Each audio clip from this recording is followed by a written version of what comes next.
It was the sweltering summer of 1944, deep within a makeshift POW camp on the outskirts of southern Italy. The sun hung low in the sky, painting the canvas of the barracks in muted gold and casting long, sharp shadows across the dirt paths. Rows of wooden tables stood empty, their surfaces scarred by the weight of countless meals and the restless hands of men who had once been soldiers, engineers, and farmers, now prisoners of war. The air carried a peculiar mix of tension and anticipation. Something was different that day, something that would jolt the senses in a way these German soldiers had never imagined. From the far end of the mess hall came the clatter of pots, the hiss of steam, and the tantalizing aroma of a foreign world, flavors bold, fiery, and unapologetically alive. The prisoners gathered hesitantly, their faces a mosaic of curiosity, suspicion, and the faintest flicker of hunger. They had endured months of monotonous rations, of bland stews and stale bread. But this was something new, something electric. As the first slice of pizza was laid before them, the room seemed to hold its breath. And then came the first bite. A shockwave of flavor ripped through their taste buds, the sharp tang of tomato, the molten embrace of melting cheese, the unmistakable sting of oregano and pepper. Eyes widened, hands froze mid-air, lips parted in disbelief. The seasoned warriors who had the first bite arrived like a thunderclap in the otherwise quiet mess hall. The wooden tables, scarred with decades of wear, seemed suddenly insignificant compared to the explosion of flavor on the prisoners' tongues. Months of bland, predictable rations, the thin, grayish stew, the crusty bread that tore and crumbled with every bite, the unremarkable potatoes boiled to dullness, had dulled their senses to culinary excitement. Yet here it was something that seemed almost alive, something that dared to confront them with its intensity.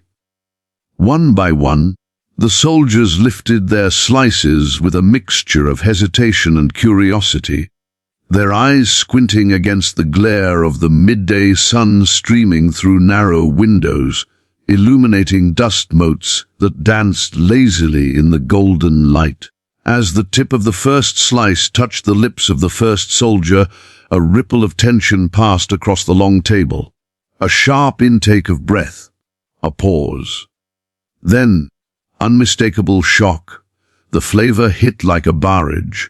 The tomato sauce, bright and acidic, seemed to awaken every nerve ending. A tang that was both sudden and strangely satisfying. The cheese, gooey and molten, enveloped the tongue in a rich, creamy warmth. Yet there was more.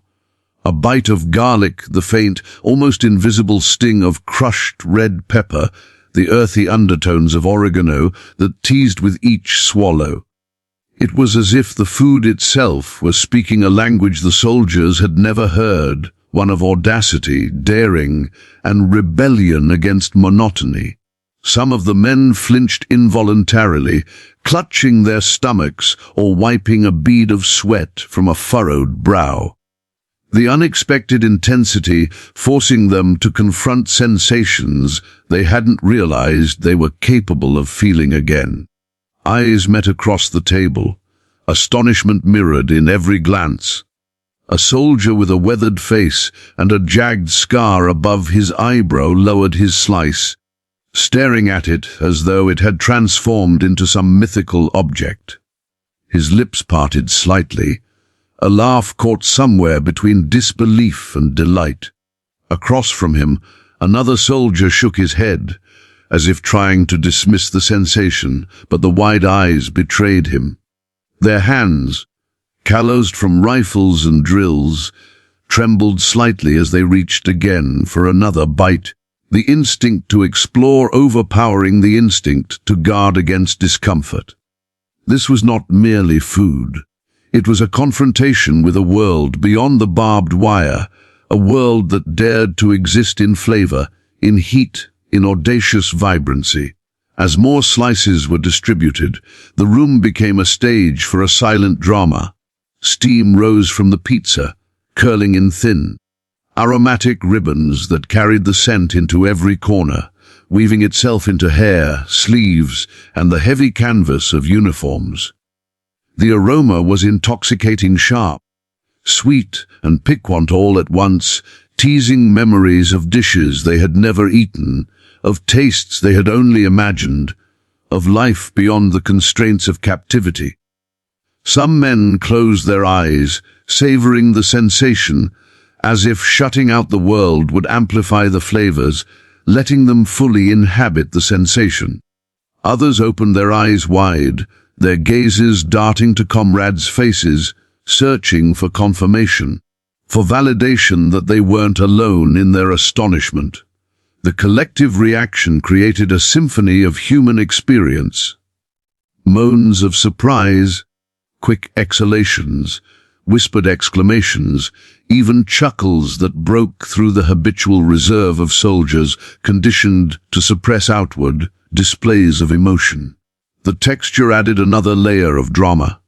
The crust, thin yet resilient, cracked and crumbled just enough to satisfy the need for bite without collapsing under the weight of toppings.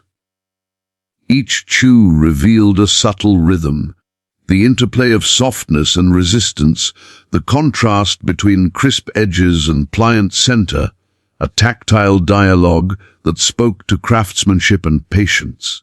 The soldiers, many of whom had never paused to consider the mechanics of eating, now found themselves enraptured by it. Fingers brushed the crust, picking up stray crumbs, and lips pressed against cheese-laden corners with reverence. Each movement became deliberate, almost ceremonial, as if handling this food required acknowledgement of its audacity. And then came the heat. A whisper at first, then a creeping warmth that spread like wildfire across the tongue, the palate, the roof of the mouth. Some men gasped, others chuckled nervously, and one or two leaned forward, momentarily bent under the sheer intensity of spice. But the warmth was not cruel, it was exhilarating, invigorating, a reminder that sensation could still exist beyond the monotony of imprisonment. For a fleeting moment, it felt as if the world itself had expanded inside that small sun-drenched mess hall. The taste of fire and tang and earth and sharpness danced together in harmony, an orchestra in which every note demanded attention. Every crescendo elicited awe. It was the kind of taste that could rewrite memory, that could etch itself into consciousness in ways that the routine of war and captivity could never erase. Conversations began, hesitant at first, then growing more confident as the soldiers compared notes. "Did you taste the oregano?" one asked, pointing at the green specks clinging to the molten cheese. It's unlike anything we've ever had." Another murmured, his voice tight with disbelief. Fingers gestured, crumbs flew, and the room began to buzz with a new energy, one not born of fear or discipline, but of sheer astonishment. The soldiers laughed quietly at one another's reactions, marveling at how something as simple as a bite of food could provoke such intensity. The boundaries between rank, nationality, and past deeds softened in the presence of this communal awakening. For that moment, they were not captives. They were explorers charting uncharted territory, adventurers navigating the wild terrain of taste. Time itself seemed to bend under the weight of sensation. A minute stretched into a heartbeat into an eternity, as slices disappeared and reactions deepened. The men's faces, once set in stoic lines, softened and contorted under the onslaught of flavor, some contorted with surprise, some with delight, and some with that indescribable, slightly bewildered joy that comes when expectation is shattered in the most pleasurable way. Their stomachs were fed, yes, but so too were their minds and hearts, reminded that pleasure, even in its smallest, most immediate form, could exist regardless of circumstance. In this humble mess hall, beneath a roof of wooden beams and sunlight-streaked dust, the fire of spices had ignited something far greater than hunger. It had awakened curiosity, camaraderie, and the raw, unfiltered joy of being alive. As the final bites were savored, the soldiers leaned back, their eyes sweeping the room to take in the shared spectacle. They watched one another, noting the slight tremors of hands, the glint of sweat on furrowed brows, the wide-eyed astonishment that refused to fade.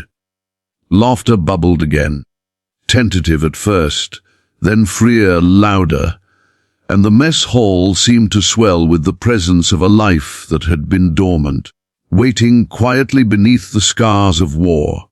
For these men, hardened by months of monotony and the relentless grind of conflict, a single meal had become an awakening, a reminder that even in the darkest corners, life could surprise, delight, and overwhelm. As the first shock of flavor settled into memory, the German POWs began to notice something even more profound. They were experiencing a cultural awakening through taste. At first, it was subtle, a raised eyebrow at the complex layering of ingredients, the unexpected interplay between tangy sauce and melting cheese, the delicate crunch of crust that had been baked to perfection. But as slices were passed and consumed with increasing abandon, the prisoners realized that this meal was more than just sustenance. It was a story, a narrative that spoke of distant lands, passionate hands, and centuries of culinary tradition. The room, once heavy with the silence of captivity, began to hum with tentative curiosity. Questions murmured between bites. Where does this tomato come from?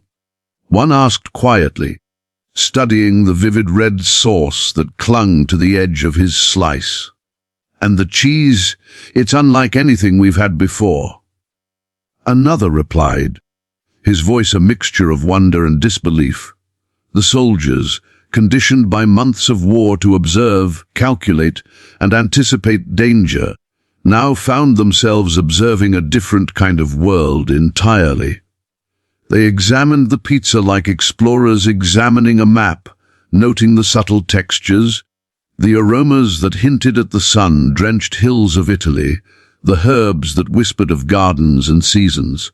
Each bite became an act of discovery. The crust, charred just enough at the edges, spoke of fires tended with care.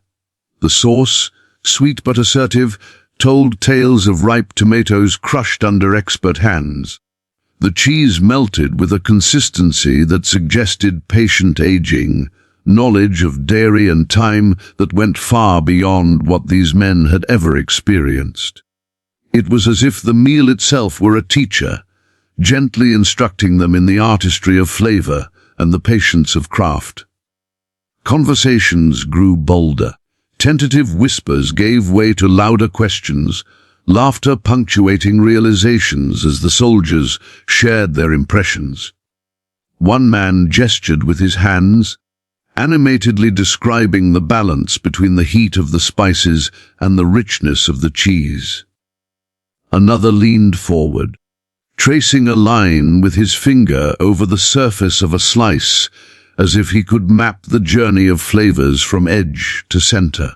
The discussion meandered into speculation about cooking methods, about the ingenuity and pride required to prepare something so alive, so defiant in its simplicity.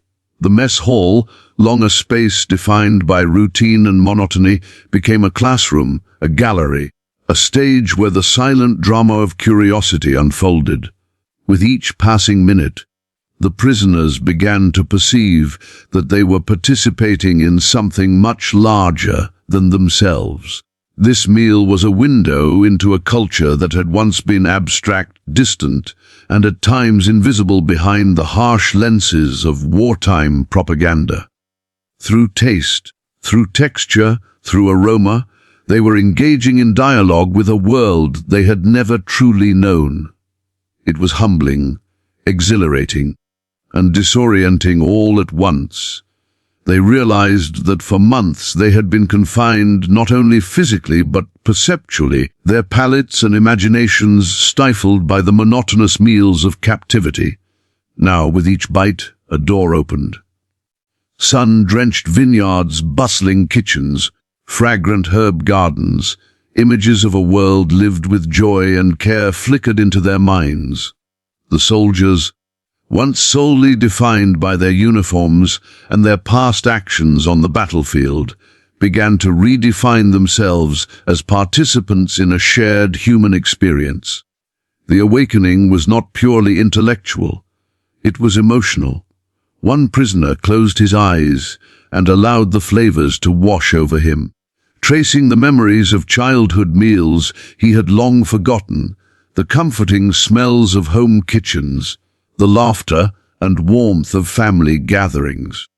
Another soldier, less contemplative but equally affected, grinned at a comrade and nodded emphatically, the shared recognition of pleasure and surprise forming an unspoken bond between them. In that mess hall, amidst the low hum of conversation and the occasional chuckle or exclamation of disbelief, cultural boundaries softened. Nationality mattered less than curiosity. Discipline yielded to wonder, and the unifying power of a simple meal became apparent in the way the men leaned toward one another, sharing not just food but conversation, stories, and insight. As the meal continued, small rituals emerged. Hands reached across trays to offer slices, eyes met with silent acknowledgement of mutual delight, and laughter bubbled where tension had once reigned. The soldiers began to compare textures, to marvel at the marriage of simplicity and complexity in each bite, to discuss the subtlety of seasoning and the audacity of combining ingredients in a way that seemed almost revolutionary. It was a lesson in perception, in openness, in understanding the world not through orders and discipline, but through senses and curiosity. For these men, confined and isolated for months, this simple act of eating became an act of liberation. They were free to taste, free to react, free to imagine, and free to connect. And yet, the cultural awakening extended beyond the confines of the meal. The soldiers began to notice details they had previously ignored. The manner in which the pizza was served, the careful placement of slices, the way the cooks had arranged the ingredients to maximize aroma and flavor. Each observation reinforced the idea that this was not mere sustenance, but an experience crafted with intention, skill, and passion. The prisoners recognized that there was a story embedded in every element. The fiery pepper hinted at audacity.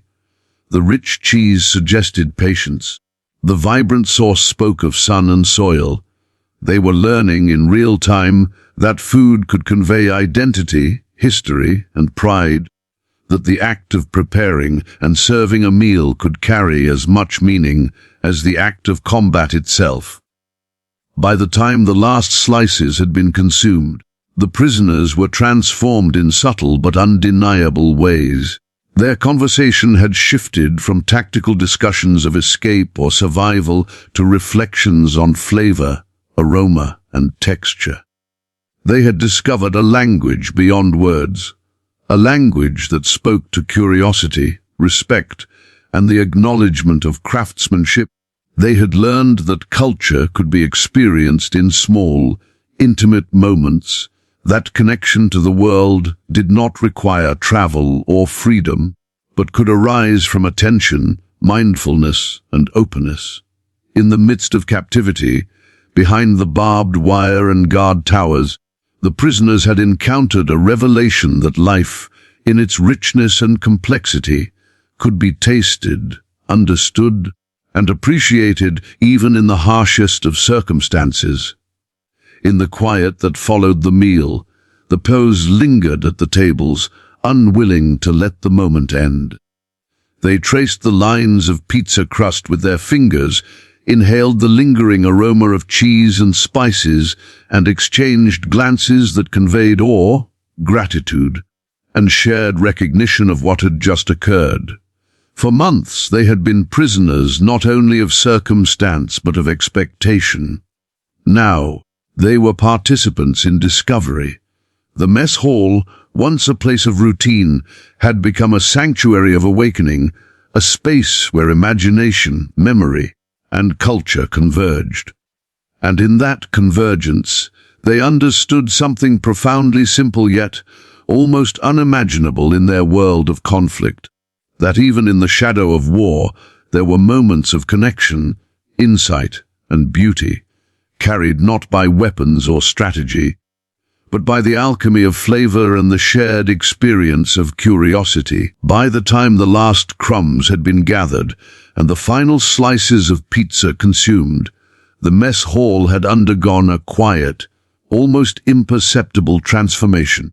The rigid lines of rank, the invisible walls of nationality, and the invisible scars of battle seemed to blur, dissolving in the warm sunlight that poured through the narrow windows. The German POWs, who had entered the room as solitary figures defined by duty and circumstance, now shared something far more powerful. A connection forged not through orders or shared hardship, but through the simple, universal act of eating. There was a collective realization, an unspoken acknowledgement, that something as mundane as a meal could carry the power to awaken empathy, joy, and recognition of shared humanity. They leaned back in their benches, wiping hands on sleeves, brushing crumbs from uniforms, and in the soft clatter of dishes, there was a silence pregnant with meaning. It was the silence of comprehension, of reflection, of lives momentarily aligned by the extraordinary magic of food. In that silence, glances passed between soldiers that needed no words. One man, his face weathered and lined with the experience of combat, caught the eye of a younger prisoner across the table and smiled. A small, almost shy gesture, but heavy with significance. The younger man returned it with a nod, a subtle but profound acknowledgement that in this fleeting, unguarded moment, they were equals. Another soldier reached for the pitcher of water, and in doing so, paused to offer a cup to his neighbor, who accepted it without hesitation, their eyes meeting in a moment of mutual understanding. Across the hall, a small group leaned together, laughing quietly at the memory of one man's exaggerated reaction to the fiery peppers, a sound that seemed to echo not just in the room, but deep in the corridors of shared human experience. Through taste and gesture, the prisoners were discovering that even in captivity there could exist connection, compassion, and recognition of the other not as enemy, but as human. The lingering aroma of pizza, mingled with the dust and sunbeams that filled the mess hall, became almost a character in itself. It was a presence that invited reflection, conversation, and quiet camaraderie. Soldiers traced the lingering scent with their fingers in the air, inhaling the warmth of melted cheese, the sharpness of tomato, the subtle bite of herbs, and each breath seemed to carry a fragment of understanding. There were whispered comparisons of flavor, shared observations of texture, and laughter at the novelty of experiencing something so vibrant after months of monotony. Some men leaned over the tables, heads close together, as if sharing a secret that had been hidden behind the uniform, behind the fences, behind the distance of war. Each gesture, each laugh, each nod of acknowledgement was a small victory over isolation, a reminder that even in circumstances defined by confinement, connection could flourish. The realization extended beyond the act of eating itself. For the first time in months, the POWs seemed to understand that joy, shared experience, and emotional connection could exist in forms that required neither grandeur nor extravagance. A simple meal, crafted with care, layered with intention, bursting with flavor, had become a bridge between men who had once been defined by orders, by battlefields, and by national boundaries. Now they were defined, even momentarily, by laughter, surprise, delight, and the subtle intimacy of shared discovery. The clatter of plates and utensils had transformed into a symphony of human expression, punctuated by exclamations, murmurs of disbelief, and the gentle murmur of conversation. Every sound carried meaning, every glance conveyed recognition, every gesture reinforced the profound truth that the human experience could be shared, cherished, and celebrated even in captivity. And yet, the deeper significance was not lost on the prisoners. As they sat back, hands resting lightly on the table, it became clear that the pizza had done more than satisfy hunger. It had dismantled barriers, national pride, rigid hierarchy, and ingrained suspicion of the other had softened in the presence of shared pleasure. One soldier reached over to brush a crumb from a comrade's sleeve, and the gesture was met not with irritation, but with laughter and camaraderie. Across the hall, another group replayed the memory of the first bites, exaggerating their expressions for dramatic effect, and in the process discovered a shared humanity that transcended circumstance. The room became alive with a quiet, resilient energy, one that spoke to hope, connection, and the enduring capacity for joy in even the harshest conditions. The sensory memory of the meal lingered long after the last bite, like the echo of a symphony that refuses to fade.